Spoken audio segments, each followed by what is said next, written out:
आज पटना में शिक्षा विभाग के अपर मुख्य सचिव एस सिद्धार्थ मीडिया से बात कर रहे थे। बातचीत के दौरान अगले साल यानी 2025 में छुट्टी की व्यवस्था को लेकर कि क्या गर्मी की छुट्टी रहेगी, क्या ठंडी की छुट्टी जिलाधिकारी अपने मन से कर पाएंगे, इन तमाम बिंदुओं पर मीडिया से रूबरू हो रहे थे।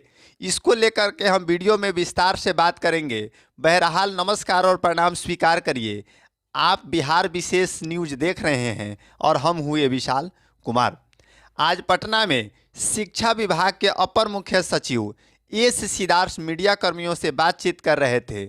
इस बातचीत के दरमियान एक मीडिया कर्मी ने उनसे पूछा कि क्या 2025 में गर्मी की छुट्टी शिक्षकों को दी जाएगी, क्या गर्मी के छुट्टी के दौरान बच्चे या शिक्षक जो इस साल व्यवस्था के पाठक ने की थी उस तरह पढ़ेंगे या उन्हें पूर्व की तरह छुट्टी दी जाएगी।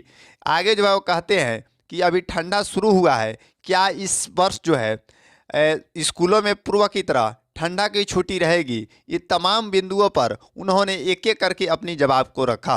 वो कहते हैं कि इस वर्ष जो है गर्मी की छुट्टी दी जाएगी, लेकिन इस गर्मी के छुट्टी के दौरान शिक्षक ये सुनिश्चित करेंगे कि बच्चे को प्रोजेक्ट घर से बना के लाने जैसे प्राइवेट स्कूल में दिया जाता है वैसे लाएंगे, तथा गर्मी के छुट्टी के दौरान शिक्षक जो है अपने अपने घर या जो जहां जाने वाले हैं वो जा सकते हैं।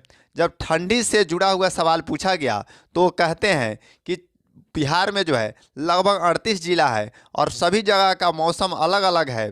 ठंडा को लेकर के छुट्टी का जो है देखभाल ये वहाँ के जिलाधिकारी करेंगे और जैसा छुट्टी होगा जो भी व्यवस्थाएं करनी होगी डीएम यानी वहाँ के जिलाधिकारी करेंगे। बाकी इस विचार को लेकर के शिक्षा विभाग के अपर मुख्य सचिव एस सिद्धार्थ के इस बयान को लेकर के आप क्या सोचते हैं? छुट्टी होने चाहिए या पूर्व की तरह रहना चाहिए, इसे लेकर के आप क्या सोचते हैं? हमें कमेंट करके बताएं। चैनल को सब्सक्राइब करें। जय हिंद, जय बिहार।